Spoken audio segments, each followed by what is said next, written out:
Olá, sejam bem-vindos a mais uma Masterclass, começando agora o ano de 2022 com a nossa 7ª aula, continuação aí do recursos ergogênicos, né, pensando nesse racional bioquímico na prática esportiva. Então, dentro de instantes já iniciaremos a nossa aula.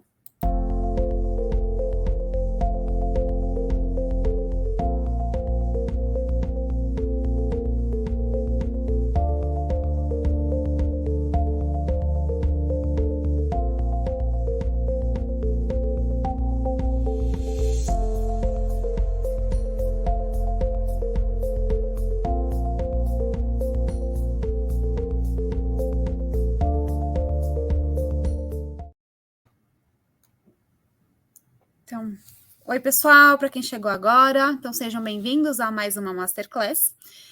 Lembrando uns recadinhos antes de iniciar a aula com o Henry. Nossa Masterclass ela está sendo gravada, então todo o conteúdo está disponível aí no YouTube para vocês reverem as aulas antigas, então pode entrar e rever as aulas. Daqui 3, 4 encontros, teremos mais um encontro ao vivo para tirar dúvidas, mas podem ir mandando aí durante a aula sua dúvida nos comentários, que nós vamos compilando aí para o encontro ao vivo.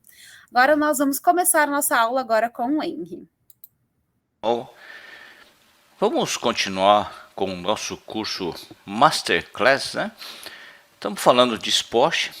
Esse curso é voltado para montar um racional bioquímico para prescrição de fórmulas magistrais personalizadas em praticantes de atividade física, né? Tanto a nível de competição ou não, né? Sempre o pessoal quer aumentar o rendimento, quem faz fisiculturismo quer ganhar massa, né? Quem faz atividade aeróbica, quem corre, quem pedala quer atingir velocidades maiores, né? Quer correr mais, quer andar mais, quer pedalar mais sem fadigar. Então, nós vamos continuar a nossa conversa, né? E hoje vamos falar de um tema de... Hoje vamos continuar ainda na nossa área básica, né? O nosso tema hoje na área de atividade física é sobre recursos ergogênicos ainda.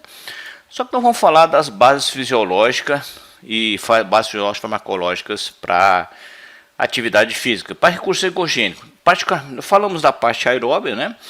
E agora o nosso tema é a parte de anabolismo, né? Adaptação. Tudo tem relação com o ATP que você gasta, tudo tem relação com a contração muscular. Vocês viram isso, né? O principal estímulo que você tem ergogênico é você começar a fazer atividade física, evidentemente, né? E muito do estímulo ergogênico é associado ao gasto do ATP, o trifosfato de adenosina, a geração de monossulfato de adenosina, a sinalização para a biogênese mitocondrial. Você tem também o efeito da sobrecarga da membrana, né? A carga da membrana, na verdade, que faz o que nós chamamos de mecanotransdução. Isso gera uma espécie de estímulo da biossíntese. Tem a questão dos hormônios que você libera, né, durante a fase de crescimento, a fase que você está jovem. Você libera, por exemplo, o GH, que aumenta o seu IGF-1 no fígado, né? Você produz a sua testosterona, o menino particularmente, a menina produz o estradiol. O estradiol é um excelente produto para estimular a mitocôndria, né? E nós também produzimos a insulina a partir do estímulo de nutrientes. E existem vários recursos ergogênicos possíveis. Hoje nós vamos ver a base farmacológica e fisiológica desse recurso ergogênico, focando exatamente no anabolismo, né? Eu sempre, quando falo de exercício, eu sempre uso a geração de ATP como base. Quando eu comecei a estudar essa área, né, eu entendi que a forma como você gasta o seu trifosfato de adenosina é o que vai principalmente estimular a sua adaptação.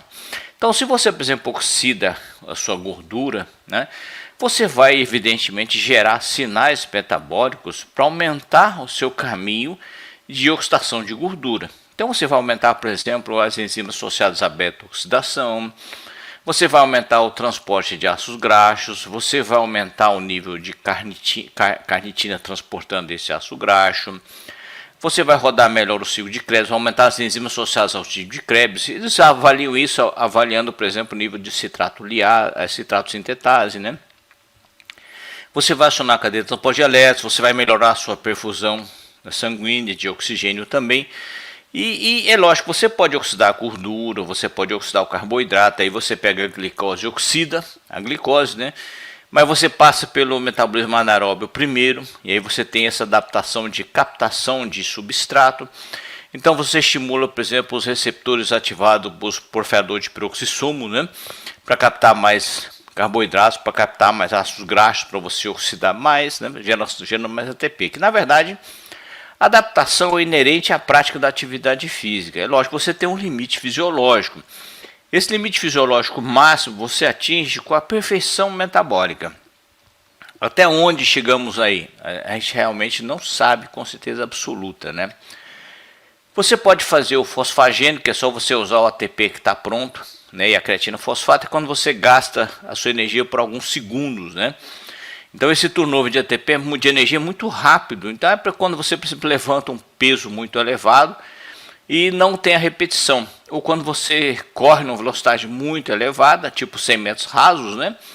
Você gasta o que está pronto. Depois você tem que fazer o quê? Refazer. Mas para refazer, é lógico que se você quer manter sua velocidade, você tem que refazer numa velocidade mais rápida. Então você usa, por exemplo, a glicose anaeróbia, né? E aí você gera o lactato. É o que nós chamamos de metabolismo anaeróbio, que gera o lactato, que na verdade gera o piruvato, né? Ou ácido pirúvico, que depois é convertido pela desidrogenase lática, gerando o lactato. E aí a gente fala que gera o lactato em si, porque a gente mede o lactato no paciente, né?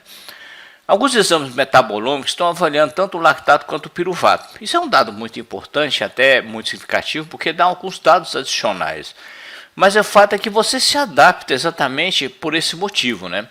E é lógico, quando você faz uma contração muscular, quando você liga sua miosina na actina, você vai gastar seu trifosfatidilosina, lógico. Agora, o que vai direcionar aonde você está refazendo esse ATP, o trifosfatidilosina? Exatamente a cinética de gasto, né? Quando você faz o metabolismo anaeróbio, você está fazendo o quê? Pegando a glicose e gerando piruvato. Você faz menos em termos líquidos ATP, mas em termos brutos você faz mais rápido, né? Então ele apoia uma velocidade maior e uma força maior também. É lógico que você pode usar o que está pronto.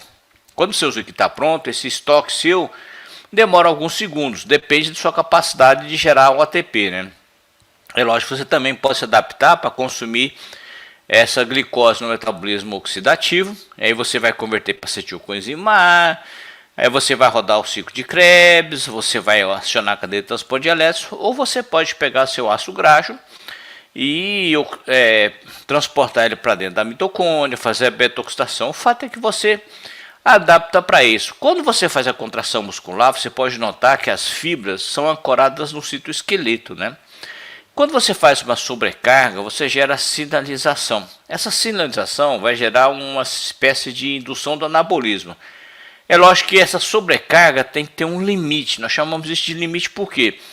Quando você, por exemplo, apenas faz a contração e relaxamento e não faz uma sobrecarga, você não tem esse acionamento desse sinal. Você não aciona esse sinal de adaptação. Quando você tem uma sobrecarga, você aciona o sinal de adaptação e geralmente esse sinal de adaptação é o quê? É um sinal que vai gerar o quê? Anabolismo em você. Então, a base fisiológica e farmacológica dessa adaptação, quando você faz uma atividade de força e de velocidade, uma velocidade assim muito alta, né? É aumentar sua massa muscular, é fazer o que a gente chama de atividade biocinética, né? E o que você faz então? Você tenta, né, ou o seu corpo se adapta a isso, você tenta refazer o seu ATP, ou trifosfatidilosina, no caminho mais rápido que você tiver. É lógico que inicialmente você gasta o que está pronto, mas depois você precisa manter a produção de ATP para manter aquele gasto, né? É lógico que você não vai conseguir manter o nível do que está pronto, a não ser que a sua capacidade seja muito boa. Você vai refazer o ATP e vai repor aquele ATP que você gastou. E qual é a forma que você refaz para manter esse ATP ou estoque elevado? Você faz a glicose anaeróbia. Você pega o glicogênio que já está lá dentro da sua célula, na forma de milglicogênio, né? Quebra ele e faz a glicose anaeróbia. Não precisa de oxigênio, né? Então, nesse caminho metabólico você não precisa ter oxigenação do tecido. Você gera o ATP, você gera geralmente 3 ATPs, ou trifosfato-adenosina, a partir do glicogênio que você tem na sua célula. E aí você gera energia, 3 ATPs para cada molécula de glicose, e você gera o lactato. Na verdade, você não gera o lactato, né? Você gera o piruvato. E esse piruvato é convertido para lactato via desidrogenase lática, né? E aí que tem um dado interessante, às vezes eu sempre me questiono sobre isso, porque para você converter o seu piruvato para lactato, você usa um NADPH, né? Ou NADH. Quando você usa o NADH, você gasta o NADH que teoricamente você vai usar para fazer energia, né? Então você acaba tendo assim uma espécie de equilíbrio. Então imagina assim, vamos supor, quando você usa o glicogênio que está na sua célula, o glicogênio é uma sequência polimérica de glicose fosforilada, né? Quando você coloca a glicose para ser usada nessa energia, você precisa fosforilar a glicose. Quem fosforila a glicose? O ATP. Então, quando você usa a glicose que está fora do seu músculo, você já gasta o ATP inicialmente, né? Quando você faz esse glicogênio em repouso, né, e gasta ele no momento da contração muscular, ele já está fosforilado. Então, como ele já está fosforilado, você não vai gastar um ATP. Então, quando você faz, por exemplo, 3 ATPs e precisa fosforilar a glicose e você vai usar um ATP, você sai no prejuízo de 30%. Quando você já tem esse glicogênio pronto e ele serve de substrato para você fazer sua energia, você já chega com a glicose fosforilada. Então, não vai ser você vai ter um rendimento maior, né? Então, por exemplo, o ideal, por exemplo, quando você mexe nesse conceito, é que você tem que ter já o seu glicogênio pronto. Então, quanto mais você estimular o indivíduo a ter o mioglicogênio pronto no músculo, melhor, né? Então, esse é um conceito fisiológico ou farmacológico. É melhor eu fazer o quê? Eu usar a glicose que está circulante ou usar o glicogênio que já está lá no músculo? Lógico que é usar o glicogênio que já está lá no músculo. Então, que hora que eu tenho que fazer esse glicogênio? Quando você está em repouso, né? Então, quando você está em repouso, pós uma atividade física, você tem que refazer esse glicogênio. Então, é um momento que você tem, nós chamamos isso de momento adequado. Você poderia conectar com o conceito de posologia, né? E nesse conceito de posologia, por exemplo, o ideal é que você faça esse mioglicogênio quando você não está fazendo atividade física. Se você acha que suplementar essa glicose durante a atividade física é vantajoso, para esse caso, não. No caso do aeróbio, como o rendimento é muito maior, né, praticamente 36 ATPs, esse 1 ATP não vai fazer uma diferença tão grande assim.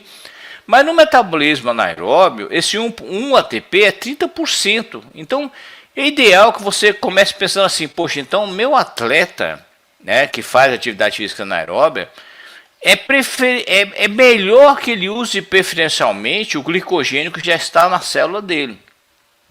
E é vantajoso do ponto de vista ATP para ele. Agora, o atleta aeróbio, por exemplo, ele pode usar o ácido graxo, ele pode usar, por exemplo, a glicose, tirando a glicose do glicogênio, mas ele também pode usar a glicose que está ali circulante. A diferença é muito pequena quando ele usa a glicose exógena ou a glicose que está lá dentro da célula, ou seja, do miócito do indivíduo, né? Então começa pensando assim, quando eu faço uma atividade física, o primeiro sinal meu é a contração muscular. A contração muscular, numa atividade, por exemplo, resistida, vai gerar o quê? Uma carga na membrana, né? Essa carga ela pode atingir o limiar que ela vai excitar algumas enzimas. E o primeiro sinal de adaptação é a ativação da fosfolipase A2 e da fosfolipase D. Aqui você vê a liberação do ácido fosfatídico. Esse ácido fosfatídico vai estimular o sistema emitor C1, né? E o sistema emitor C1 vai estimular o que a gente chama de ribossomogênese e vai estimular a síntese proteica. E aí você tem que sintonizar isso junto com o quê? Com o consumo de aminoácidos. Então, quando você gerar, por exemplo, o sinal via mecanotransdução, uma atividade resistida, seria ótimo e interessante você imaginar que depois desse sinal, a sua demanda metabólica não só de aminoácidos, mas também de vitaminas, minerais, de carboidratos seria aumentado também. Por quê? Porque a biossíntese não é só baseada na proteína ou no aminoácido, a biossíntese também é baseada em quê? Em enzimas e coenzimas, né? Então, quando você faz esse estímulo, você estimula o sistema de resposta anabolizante, que é baseada no mTOR e no AKT. Então, você faz esse estímulo básico e aí você tem o quê? O estímulo da ribossomogênese, você aumenta a atividade ribossômica, você faz a síntese proteica. Com isso, você faz o quê? Ganha mais volume muscular. Esse volume muscular vai fazer com que você tenha mais força, né? Lógico, mais fibra, mais força, desde que, evidentemente, essa fibra seja perfeita, ou seja, funcione perfeitamente. Então, o primeiro sinal é esse. Esse sinal pode ser aumentado. Hoje nós podemos utilizar o ácido fosfatídico, por exemplo, como suplemento. Existe o ácido fosfatídico disponível para essa finalidade, ele funciona para esse efeito, né? Mas o primeiro estímulo é essa mecanotransdução. É lógico que você pode, por exemplo, somar, né, do ponto de vista fisiológico, estímulos de mTOR. Você faz uma atividade física, mas eu fico sempre imaginando assim, poxa, eu faço uma atividade resistida. Eu imagino assim, pô, mas eu podia estimular mais esse mTOR, até quando que eu podia estimular esse mTOR? Até onde eu posso chegar? Seria como se fosse um limite. Se você atingir o limite de estímulo de mTOR, vai chegar num ponto que você não vai estimular a biossíntese proteica. Mas se você ficar num estímulo subótimo, ou seja, não chegando no limite, a sua síntese proteica poderia ser melhor. Não estou dizendo que vai ser ruim, mas ela poderia ser melhor. E se você fizer um estímulo adicional, ou seja, fizer como se fosse um estímulo extra, pode ser interessante. Isso, por exemplo, leva a uma demanda aumentada de produtos. Então você pode, por exemplo, fazer esse estímulo adicional, melhorando a silinização, por exemplo, estimulando via inositol, ou você pode até administrar produtos que estimulam diretamente o mTOR. Existem vários produtos que fazem isso, por exemplo, a leucina, que é um aminoácido cadeia ramificada, assim como o hidroximetilbutirato também faz esse efeito, né? E é lógico que você tem os esteroides anabolizantes, mas um fato muito importante também é que você estimular a síntese proteica, parte da premissa que você vai fazer músculo. Mas também devemos levar a um conceito que nós devemos inibir o catabolismo, ou seja, inibir a quebra da proteína. Se você inibir a quebra da proteína, estimular a síntese proteica, a soma no final das contas será maior, né? E esse conceito é o conceito farmacológico. Então a contração muscular é o primeiro fator. É o primeiro ponto que vai fazer você levar a ter um estímulo da síntese proteica e o crescimento do seu músculo. Mas você também tem os fatores de crescimento que podem ser vários fatores, né? Como por exemplo o IGF-1, como por exemplo a insulina. Você pode usar, por exemplo, os hormônios esteroidais, né? Todos eles vão melhorar esse sinal. É lógico que a gente fica imaginando sempre assim, poxa, mas será que eu poderia também fazer uma atividade física, e no momento em que eu não estou fazendo atividade física, estimulando esse AKT e o mTOR, eu poderia usar um recurso ergogênico para fazer o estímulo do AKT e do mTOR? É outro ponto, né? Porque aí, teoricamente, você se transformaria numa máquina de biossíntese o tempo inteiro. Durante a atividade física ou pós-atividade física, você faz um estímulo que, segundo os estudos, tem um pico máximo, mais ou menos em torno de 4 a 6 horas, né? E depois vai decaindo. Vai decaindo por quê? Porque o estímulo de contração muscular, quando você faz e não refaz ele vai começar a cair. Agora, você pode aumentar a frequência desse estímulo, fazendo atividade física intercalada várias vezes, né? Evidentemente dando um espaço para recuperação, que eles chamam de recovery, né? E nessa recuperação é interessante que você forneça os nutrientes e os produtos importantes para você fazer a síntese proteica. Lembrando você que não é só o aminoácido, você tem que pensar nos elementos traços, né? Nos oligoelementos, nas vitaminas, nos minerais também. Lembrando você que você pode fazer essa atividade intercalada entre o descanso e a atividade física para fazer o estímulo, mas também você pode usar outros recursos ergogênicos que até são assim incomuns do ponto de vista, se você olha do ponto de vista fisiológico. Você pode usar um esteroide anabolizante, você pode usar o GH recombinante humano, por exemplo, e usar em momentos em que você não está fazendo o estímulo da contração muscular, que é um estímulo fisiológico, e aumentar esse tempo de estímulo biosintético, ou seja, prolongar o tempo de trabalho da sua fábrica biosintética. É como se você estivesse pensando na posologia de um medicamento e a partir daquela posologia você estabelecer um nível onde o medicamento tem um nível constante no seu organismo, né? Você pode pensar no estímulo biosintético como com esse mesmo tipo de aplicação. Então você pode pensar assim, poxa, eu queria estimular o meu mTOR 24 horas por dia. É possível fazer isso? É. Eu não sei se você vai conseguir adequar a resposta do seu corpo ao estímulo do mTOR esse tempo todo. Por quê?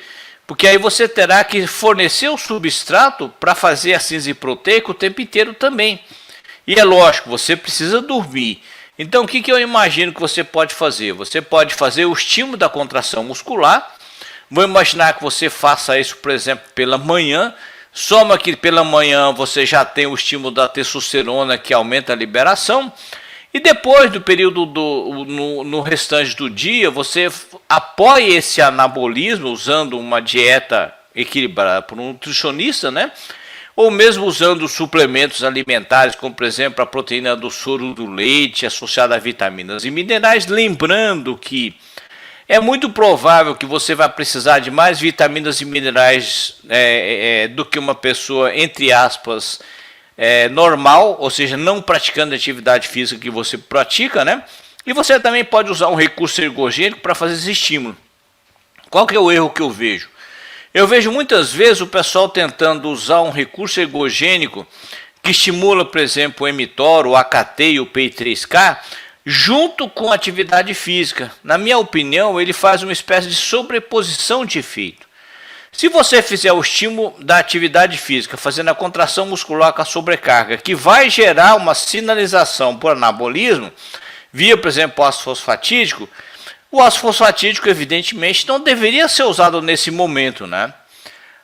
Agora, você deve considerar também que se sua atividade física gera um estímulo insuficiente, ingerir mais ácido fosfatídico ou fazer uso de GH recombinante humano, ou mesmo esteroide anabolizante, ele pode fazer uma complementação de efeito. Por isso que às vezes é meio complicado você estabelecer um padrão, e cada indivíduo terá um padrão diferente. É lógico que no meu conceito, ou no conceito correto da farmacologia, como você já está fazendo estímulo fisiológico via contração muscular, você vai na academia pela manhã, né, e faz esse estímulo fisiológico, e aí você faz esse estímulo, quer dizer, não precisa ser pela manhã, pode ser outro horário, mas eu sugiro pela manhã, por quê? Porque depois, durante o dia, você pode ingerir seus nutrientes importantes para que você mantenha essa síntese proteica, né? Seja usando na forma de suplemento, seja usando, por exemplo, na forma de alimento. Porque se você faz, por exemplo, essa atividade física à noite e depois vai dormir, você não vai ter essa suplementação mantendo esse anabolismo durante as próximas 8 horas, por exemplo, né? E mesmo porque depois desse período você não vai ter como usar o recurso ergogênico para manter esse estímulo alto. Então, por exemplo, se você fizer pela manhã atividade física, você consegue manter o substrato para a biossíntese proteica durante o dia. Se você faz uma complementação à sua atividade física com recurso ergogênico exógeno, que seja, por exemplo, GH recombinante humano, ou mesmo, por exemplo, o ácido ursólico como ácido fosfatídico, você tem que apoiar esse estímulo que você faz usando o quê? Usando o seu suporte de nutrientes fundamental para que você faça a síntese proteica e o crescimento muscular, né? Eu imagino essa soma do recurso ergogênico mais atividade física como se fosse doses de um produto, de um estímulo. Vamos falar dose de um estímulo que fica mais legal, né? É uma dose de um estímulo onde o primeiro estímulo que você tem que fazer, obviamente, é a atividade física, que pode ser feito de manhã ou até mesmo à noite, mas que depois, para manter esse efeito, você tem que ingerir o substrato, né? Então, para funcionar esse estímulo, você tem que ter uma alimentação adequada. E depois disso, se você quiser prolongar esse estímulo ou aumentar mais ainda esse estímulo, você pode usar um recurso ergogênico. Pode ser, como eu falei para você, né? Tem vários recursos ergogênicos. Por exemplo, o ácido fosfatídico em si é um recurso ergogênico. Você tem o ácido ursólico, você tem liberadores de testosterona, você tem esteroides anabolizantes, você tem GH recombinante humano, você tem um monte de recurso ergogênico que vai fazer esse estímulo para você. Então, quando você faz esse estímulo inicial, você faz esse estímulo da biossíntese proteica. Parte da premissa em que quando você faz esse estímulo da biossíntese proteica, você tem que fazer o quê? Você tem que ter um sinal que pode ser atividade física, ou que pode ser um sinal que você gera com recurso ergogênico. E além disso, você pode usar, por exemplo, também um recurso tipo hormonal. Se você somar isso tudo, você tem que só lembrar de uma coisa. Você tem que apoiar essa biossíntese proteica, porque a proteína ela é produzida no seu corpo a partir de aminoácidos. Tem aminoácidos que você faz no seu organismo, por exemplo, a partir da glicose, usando o nitrogênio de outros aminoácidos, você faz, por exemplo, a serina, a glicina, a cisteína, você faz aspartato, você faz a alanina, você faz o glutamato, a glutamina, a ornitina, a citrulina e a prolina. E você faz também as poliaminas, que fazem parte da matriz celular. Mas tem aminoácidos que você vai ter que ingerir, por exemplo, o BCA, valina, leucina, leucina, triptofano, fenilanina. A partir da fenilanina você faz a tirosina, a histamina, né, a histidina, perdão. Isso você tem que ingerir, então por isso que você precisa de um aporte exógeno de proteína. E é lógico que como você faz reações de transaminação, você faz reação de biossíntese, o seu ribossomo tem que funcionar perfeitamente. Então você precisa de vitaminas e minerais. Por exemplo, a transaminação, que é uma reação de pegar um nitrogênio de um aminoácido e jogar no esqueleto de carbono para fazer um outro aminoácido, depende de vitamina B6. A produção de piredoxalfosfato depende de vitamina B2. Então você precisa fazer essa intercalação de conceito para você ter um resultado melhor. Não, você não consegue fazer uma biossíntese se você tiver falta de um produto. Quando você se dispõe a fazer uma atividade física, você gera o primeiro sinal. Esse primeiro sinal, evidentemente, é a mecanotransdução. Essa mecanotransdução vai aumentar um monte de fatores no seu organismo, como, por exemplo, o ácido fosfatídico, vai aumentar, por exemplo, a fosfolipase D, a fosfolipase A2, isso vai gerar um estímulo de mTOR-HT, né? O P70S6K, o PI3K. Isso vai fazer com que você aumente sua taxa de produção de ribossomo, mas também vai aumentar a sua síntese de proteína miofibrilar. Isso acontece em algumas horas. Então imagina assim que nesse período é importante você suportar ou apoiar essa biossíntese com uma nutrição adequada, com o substrato para você fazer a síntese proteica, né? E com o tempo, o que vai acontecer com você? Você vai desenvolver sua massa muscular e você vai aumentar a sua força e seu poder. Se você for um velocista, evidentemente, você vai desenvolver mais velocidade, mas existe, é lógico que tem que existir, né, o equilíbrio entre peso e força muscular para você ter a velocidade adequada para o seu organismo, né? Então tudo isso você desenvolve com esse conceito de estímulo. Então o recurso ergogênico a gente deve considerar ele como se fosse um medicamento. Você deve ativar esse recurso ergogênico para você ganhar sua massa muscular. Ingerir a proteína é fundamental e é muito importante, mas você tem que pensar no todo no seu paciente, né? Mesmo porque, por exemplo, você vai precisar da mitocôndria para você fazer alguns aminoácidos, né? E geralmente quando você faz uma atividade física em relação ao indivíduo que é sedentário, você aumenta a quantidade de mitocôndria. Você aumenta a produção de colágeno, você faz um remodelamento do colágeno, você aumenta a síntese proteica, você aumenta o transporte de aminoácidos, você estimula a ação das proteínas do tipo WNT, então você aumenta a capacidade de biosintética proteica do seu organismo, visando o quê? Visando fazer mais actina e miosina. Para quê? Para aumentar a sua capacidade de contração muscular, gerando mais força. É a adaptação que você faz. E o recurso ergogênico, ele soma nesse momento. Para você conseguir uma resposta mais adequada, você sempre tem que pensar assim, poxa, atividade física é o ponto primário. Então pensa na atividade física como o momento zero, o principal do seu organismo. E aí você começa a pensar assim que a atividade física é o ponto zero, mas que você precisa ter. É lógico, você pode usar recursos ergogênicos, por exemplo, você pode usar o seu GH recombinante humano, você pode estimular seu IGF-1, você pode aumentar a sua sintetização do GF1 aumentando a sintetização do PI3K, você pode aumentar a sua insulina, você pode aumentar os seus esteroides anabolizantes. Tudo isso vai fazer que você tenha o quê? Uma regulação da síntese proteica para cima, gerando uma hipertrofia muscular. Que na verdade tudo tem uma relação, né? Agora, sempre é lógico que você tem que pensar no efeito anabolizante como se fosse dose de um medicamento. Então, imagina você que a contração muscular é um tipo de intervenção terapêutica, né?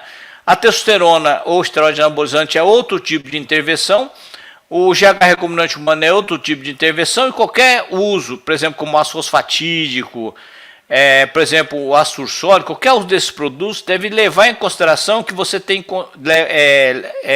raciocinar em cima do momento adequado para você fazer a suplementação, ou seja, para fazer reposição.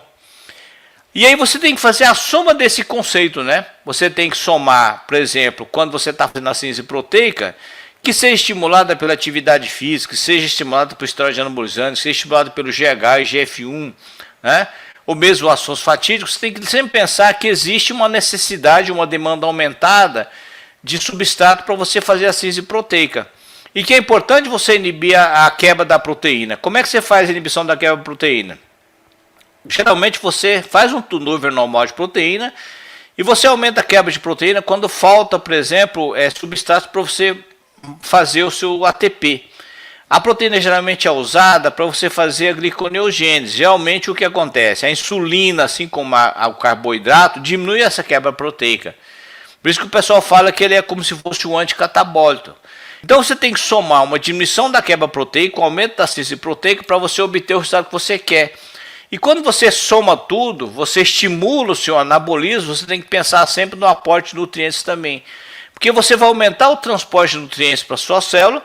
Evidentemente que o estímulo do mTOR vai fazer com que você tenha mais síntese proteica. Você vai usar substratos como ATP gerado na mitocôndria, porque essa biossíntese acaba acontecendo em repouso, né? E é lógico que o seu ribossomo vai ser altamente ativado para você fazer a biossíntese. Se você somar todo esse conceito, começa onde? Começa na carga mecânica. E depois você soma seu recurso ergogênico adicional para fazer uma sinergia. Como eu falei antes, né, pode ser que essa carga mecânica não gere o estímulo que você precisa. Você pode usar um recurso ergogênico, como por exemplo o ácido fosfatídico exógeno. Ou mesmo GH recombinante humano, ou mesmo esteroide anabolizante. O importante é que você tenha um estímulo máximo por mais tempo possível. Eu imagino sempre que se você prolongar esse estímulo anabolizante durante o máximo de tempo possível, você consegue ter o máximo possível de síntese proteica.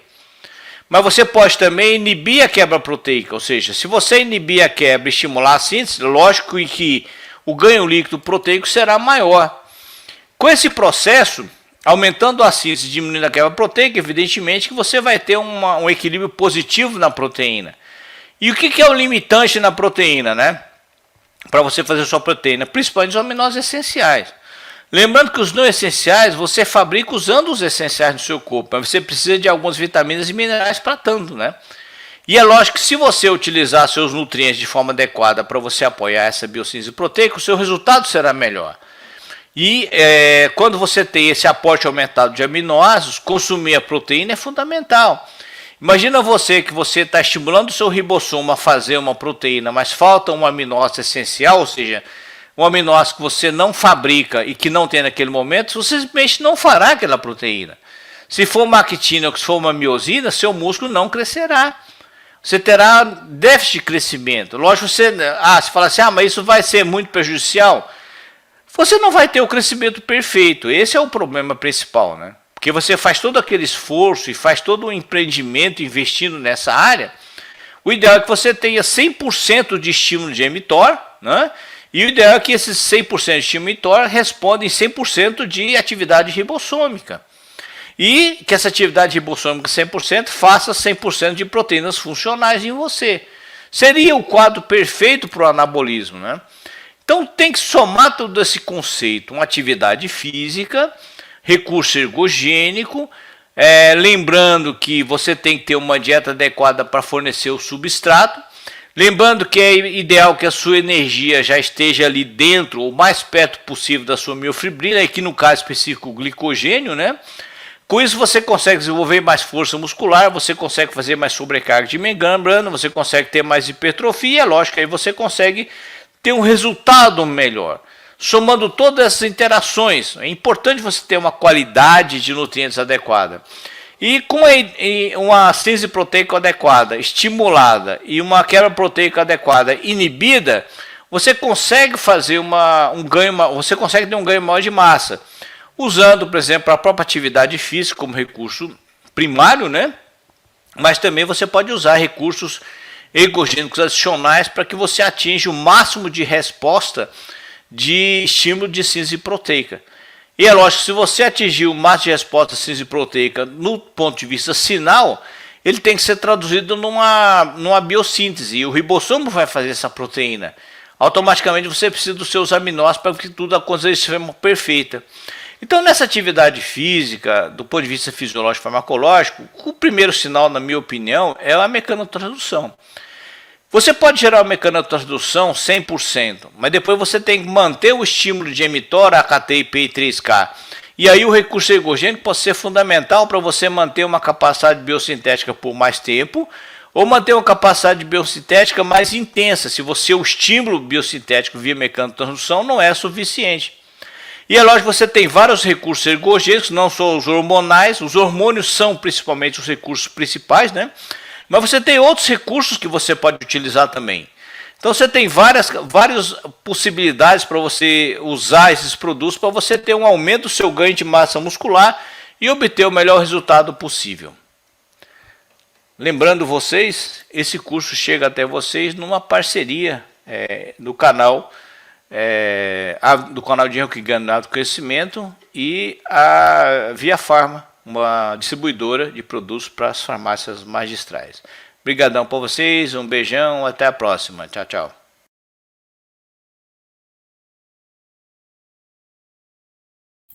Então, pessoal, essa foi a nossa aula de hoje. Lembrando, fique ligado no nosso Telegram, que nós vamos colocar aí a programação das próximas aulas, tá bom? Muito obrigada, até a próxima aula, gente. Tchau, tchau.